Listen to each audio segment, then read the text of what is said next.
Hello friends, welcome back to my YouTube channel. I am Sonali. If you are new to this channel, then in this channel I am making videos related to nursing, food vlog and travel vlogs. So in nursing particularly, I am making videos related to how to become a nurse in UK, how to work as a registered nurse in UK, what are things you need to do. So in today's video, I'm going to talk about one of the important exam called CBT, that is computer based test, and it's a part of NMC process. अगर आपने already आपका English language test clear कर दिया है then your second step is your CBT. So CBT is computer based test. ये total 3 घंटे का exam है. इसके अंदर टोटल दो पार्ट्स है, part A and part B. So part A is about the numerical questions. 15 questions रहेंगे, total 15 questions for 30 minutes. Part B is about the clinical questions. So total 100 questions will be there in part B for 2.5 minutes. सो total ये exam का duration है 3 घंटा. इन 3 घंटे में जैसे मैंने आपको बताया कि पार्ट ए जो है उसके लिए आपको 30 मिनट्स मिलेगा और पार्ट बी के लिए आपको 2.5 आवर्स मिलेंगे. सो सबसे पहली इम्पॉर्टेंट बात ये है ये एग्ज़ाम में जाने के लिए कि ये एग्ज़ाम 5 कैटेगरीज में आप दे सकते हैं. So you have to select आपको यूके में आके कौन से डिपार्टमेंट में काम करना है, उसके अकॉर्डिंग आपको CBT एग्ज़ाम देना है.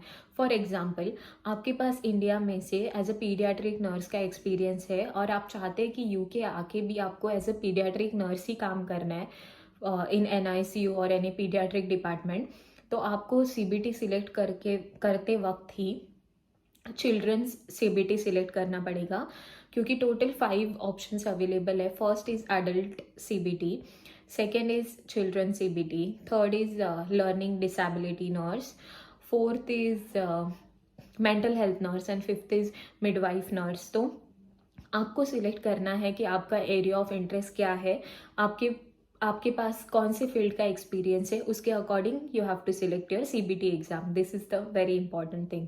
उसके बाद प्रॉपर एग्ज़ाम सिलेक्ट करने के बाद जैसे मैंने बताया exam will be same total for 3 hours. Passing percentage है 68% कंबाइंड इन टोटल. तो अगर डिवाइड करके बताओ तो पार्ट ए में आपको 15 न्यूमेरिकल क्वेश्चन है, उसमें से 14 क्वेश्चन करेक्ट आने ही चाहिए क्योंकि पार्ट ए में 90% पासिंग इज रिक्वायर.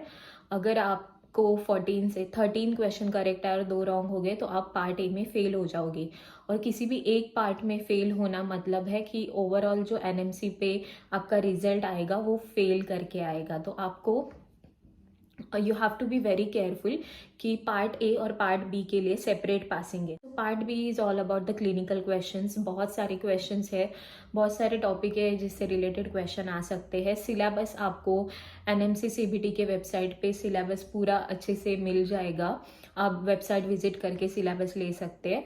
इसके अलावा पार्ट बी का जो पासिंग स्कोर है उसमें आपको 100 क्वेश्चन में से कम मिनिमम 35 करेक्ट रहने चाहिए तो आप पास हो सकते हैं. तो इससे आपको एक चीज़ तो समझ गई होगी कि CBT पास करना it's not a big task. आप इजीली CBT पास कर सकते हैं अगर आपने अच्छे से प्रिपेयर किया है. तो इफ़ यू आस्क मी, तो मैंने CBT के लिए कोई भी कोचिंग नहीं लिया था. मेरे एजेंट ने मुझे कुछ स्टडी मटेरियल भेजा था और मेरी फ्रेंड ने भी कुछ स्टडी मटेरियल भेजा था, वही मैंने सेल्फ स्टडी किया था फॉर सकते हैं. But if you are not sure and not confident, आपको कुछ भी डाउट है तो you can definitely join classes for CBT. There are so many classes available for CBT. Either आप जहाँ से OET कर रहे हैं वहाँ पे भी CBT का क्लास हो सकता है. So you need to ask them. Then the next thing I wanted to discuss with you all is जब भी आप एग्ज़ाम सेंटर जा रहे हो मेक श्योर दैट आपको 30 मिनट्स पहले एग्ज़ाम सेंटर जाना है. और जो भी रिक्वायर्ड डॉक्यूमेंट है लाइक पासपोर्ट रिक्वायर है तो आपको लेके ही जाना है, नहीं तो वो लोग आपको बैठने नहीं देंगे. ये एग्ज़ाम अगर आपको कुछ भी डाउट है तो you can raise your hands and ask. Don't discuss and try to discuss with anyone. तो ऐसे केस में वो लोग आपको एग्ज़ाम कैंसिल कर सकते हैं. तो आपको कुछ भी पूछना है डायरेक्टली आपका हाथ ऊपर कीजिए और उनसे डाउट जो भी है आप पूछ सकते हैं. एग्ज़ाम में कोई भी ब्रेक नहीं है, बट अगर आपको वॉशरूम जाना है, पानी पीना है, अर्जेंट है, तो again you can raise your hands and ask their help. वो जो टाइम है वॉशरूम का वो एग्ज़ाम की उसके लिए आपको एक्स्ट्रा टाइम नहीं मिलेगा, तो वो आपको एग्ज़ाम टाइम में से ही वो टाइम डिडक्ट हो जाएगा. Then the next thing is mostly chances है कि आप 3 घंटे से पहले ही आपका एग्ज़ाम कंप्लीट करो, क्योंकि इट्स अ एमसीक्यू एग्ज़ाम। आप इजीली टिक टिक टिक करके एग्ज़ाम फिनिश कर सकते हो, but my suggestion is take your time, invest your time properly. If you are not sure about any question, make a flag and review that question again after completing entire paper. Go to your flag questions that you want to review, think properly, and whatever answer you feel अगर आपको लगता है कि यही answer सबसे ज़्यादा correct होने के चांसेस है, तो वही आंसर सोच समझ के सिलेक्ट कीजिए। तो ऐसे केस में क्या होगा, आपका फेल होने का चांसेस बहुत कम हो जाएगा। आफ्टर एग्ज़ाम, जैसे आपका एग्ज़ाम फिनिश होता है, आपको again you have to raise your hand, tell them that your exam is finish, you want to submit, then submit करके कुछ फीडबैक का फॉर्म आएगा, वो आपको फिल करना है। In between the exam I want to share one thing, numericals के time पे आपको एक बोर्ड मिलेगा और एक पेन भी मिलेगा, जहाँ पे आप करेक्शंस न्यूमेरिकल के लिए कैलकुलेशन कर सकते हैं। और न्यूमेरिकल के लिए ऑलरेडी कैलकुलेशन के लिए the computer screen only you can do addition, subtraction, multiplication, पूरा कैलकुलेशन आप कर सकते हो on the screen. So it's very easy. Numerical भी बहुत टफ नहीं है। I can suggest you all, आपको अगर देखना है कि आप सीबीटी के लिए कितना प्रिपेयर हो, देन गूगल में जाके सर्च कीजिए इस test for competency, adult nursing competency. आप सबसे पहले जो गूगल में ये सर्च करने के बाद जो आएगा वेबसाइट, वो रहेगा पियर्सन का। वो पियर्सन पे मैं आपको दिखा रही हूँ यहाँ पे स्क्रीन पे, उसी पे जाके आपको ओपन करके प्रैक्टिस टेस्ट लेना है, क्योंकि this is the valid website. यहाँ से जो भी न्यूमेरिकल्स आएंगे वैसे ही रिलेटेड न्यूमेरिकल्स आपको एग्जाम में आएंगे। जैसे ही आप एग्जाम खत्म करके रूम से बाहर आओगे, वैसे आपको एक 2 पेजेस का लेटर मिलेगा, उसके ऊपर ही आपका रिजल्ट होगा। Yes, you are correct. आप जैसे ही बाहर आओगे, इमीडिएटली आपके हाथ में आपका रिजल्ट होगा। And there will be part A and B. जैसे मैंने बोला पहले ही, अगर पार्ट ए में फेल हो रहे हो तो एनएमसी पे रिफ्लेक्ट होगा, यू आर फेल्ड। और आपको पार्ट ए में फेल हो रहे हो तो सिर्फ वही पार्ट का एग्ज़ाम अगेन देना है। कंबाइन पासिंग नहीं है, part A and part B is totally separate passing. उसके अलावा अगर आप एक बार सीबीटी फेल हो रहे हो तो विद इन 10 डेज आप अगेन सीबीटी दे सकते हो, but you have to make note that आप सिर्फ 3 बार सीबीटी दे सकते हो।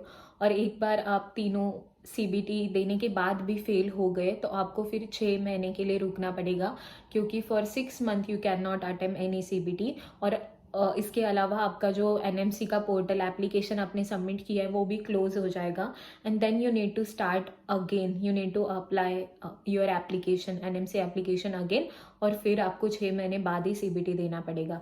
सो please be careful, prepare well for your CBT. अगर आपको सीबीटी मटेरियल चाहिए जो मेरे पास अवेलेबल है, then please follow me on Telegram link I will be sharing in the description box. Because I am telling you to follow me on Telegram, reason is that I can share all the material available with me on that group, so everybody can access that easily। और हर एक को individually send करना it's not possible, so please go and follow me on the Telegram if you want any CBT material which I have. I will be sharing all the material there soon. Apart from this, if you have any doubt, you can message me on my Instagram ID, or you can comment down below in the comment box. I got some comments regarding CBT exam, so I am making this video today for you all. And those who comments me regarding NHS interview, don't worry, I will be making the video regarding NHS interview very soon. So thank you so much for watching this video. अगर आपको CBT numericals के ऊपर separate video चाहिए तो please let me know in the comment box, so that I can make a separate video on the numericals. क्योंकि मैंने जब CBT numericals का स्टडी किया था, मैंने एक बुक बनाया था, उसके ऊपर मैंने जितना पॉसिबल था उतना न्यूमेरिकल सॉल्व किया था। सो दैट बिकॉज जैसे मैंने बोला, आपको 15 में से सिर्फ 14 करेक्ट होना इज मस्ट, इसीलिए आपको न्यूमेरिकल्स का प्रैक्टिस अच्छे से करना है। Numericals are very easy, but don't just think that it's very easy, you can do easily. Small mistake की वजह से भी आप फेल हो सकते हो, so don't do that mistakes. And if you want specific video on CBT numerical part, then please let me know. I will try to make the video for you all. Thank you so much for watching. Bye bye.